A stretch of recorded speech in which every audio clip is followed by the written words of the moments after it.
அனைவருக்கும் வணக்கம். உண்மை செய்திகள் உடனுக்குடன் கிடைக்கணும்னா, மறக்காம நம்ம சேனல சப்ஸ்கிரைப் பண்ணி பெல் ஐகானையும் சேர்த்து பிரஸ் பண்ணிக்கோங்க. இந்த வீடியோவுக்கு லைக் பண்ணிட்டு வீடியோவை தொடர்ந்து முழுமையா பாருங்க. அரசு ஊழியர்கள் நினைத்து பார்க்க முடியாத மாற்றம். உயர்நீதிமன்ற உத்தரவால் தமிழக அரசு அதிரடி முடிவு. அரசு அதிகாரிகள் தங்களின் கீழ் பணியாற்றுவோர் மீது துறை ரீதியாக நடவடிக்கை எடுக்கும்போது கவனத்துடன், சுய கட்டுப்பாட்டுடன், பாரபட்சமின்றி நடவடிக்கை எடுக்க வேண்டும். இடைநீக்க நடவடிக்கை முடிவு எடுக்கும்போது அவசரம் கூடாது என்றும், இடைநீக்கம் செய்யப்பட்டால் விசாரணையை 6 மாதங்களில் முடிக்க வேண்டும் எனவும், ஊழல் வழக்கில் விசாரணை அறிக்கையை அரசிடம் ஓராண்டுக்குள் தாக்கல் செய்ய வேண்டும் என்றும் ஒரு அரசாணை இருந்து வந்தது.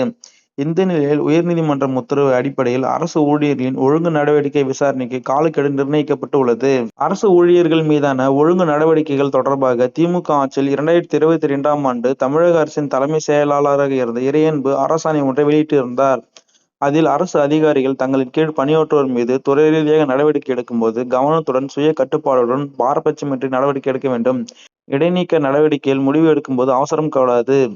இடைநீக்கம் செய்யப்பட்டால் விசாரணையை 6 மாதங்களில் முடிக்க வேண்டும். ஊழல் வழக்கில் விசாரணை அறிக்கையை அரசிடம் ஓராண்டுக்குள் தாக்கல் செய்ய வேண்டும். ஆதாரங்கள் அடிப்படையில் தேவைப்பட்டால் இடைநீக்கத்தை தொடரலாம். குற்றவியல் நடவடிக்கை தொடர்பான வழக்குகளுக்கு இது பொருந்தாது. தொடர் இடைநீக்கம் தேவைப்படாது என்று கருதினால் அதை திரும்ப பெறலாம். ஓராண்டுக்குள் விசாரணையை முடித்து ஊழல் தடுப்பு இயக்கத்தில் அறிக்கை தர வேண்டும். அறிக்கை கிடைத்ததும் 4 மாதங்களுக்குள் இறுதி உத்தரவை துறை தலைவர் செயல்படுத்த வேண்டும். இந்த வழிகாட்டுதல்களை அனைத்து அதிகாரிகளும் பின்பற்ற வேண்டும். இதில் தவறு செய்தால் கடும் நடவடிக்கை எடுக்கப்படும். இவ்வாறு அந்த அரசாணையில் கூறியிருந்தார். ஆனால் இதுபோன்ற நடவடிக்கைகளில் வெளிப்படைத்தன்மை இருப்பதில்லை. அதிகாரிகள் ஓரிடத்தில் அமர்ந்து கொண்டு நடவடிக்கை எடுக்கின்றனர். சம்பந்தப்பட்ட பணியாளருக்கு அது பற்றிய விவரம் புரிவது இல்லை என்பது அரசு ஊழியர்களின் குற்றச்சாட்டாக இருந்தது. இந்த நிலையில் வழக்கு ஒன்றில் உத்தரவிட்ட சென்னை உயர்நீதிமன்றம் அரசு ஊழியர்கள் மீதான துறை ரீதியான விசாரணை மற்றும் இறுதி உத்தரவை பிறப்பிப்பதில் ஏற்படும் காலதாமதத்தை தவிர்க்க காலவரம்பை நிர்ணயம் செய்துள்ளது. இதன்படி தமிழக அரசு புதிய காலவரம்பை நிர்ணயித்து அரசாணை வெளியிட்டுள்ளது.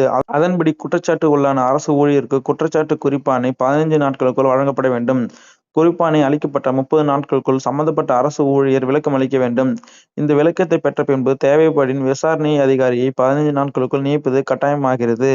விசாரணை அதிகாரி தனது விசாரணையை 30 நாட்களுக்குள் முடித்து அறிக்கை அளித்தல் வேண்டும். விசாரணை அறிக்கை அடிப்படையில் பிற புகார்களுக்கு 20 நாட்களும், லஞ்ச புகாரை பொறுத்தமட்டில் 80 நாட்களும் எடுத்துக்கொள்ளலாம். துறை ரீதியான இறுதி உத்தரவை பொறுத்தமட்டில் அரசை தவிர பிற ஒழுங்கு அதிகாரிகள் 7 நாட்களுக்குள்ளும், அரசு மற்றும் துறை தலைவர்கள் 30 நாட்களுக்குள்ளும் பிறப்பிக்க வேண்டும். இவ்வாறு அதில் கூறப்பட்டுள்ளது.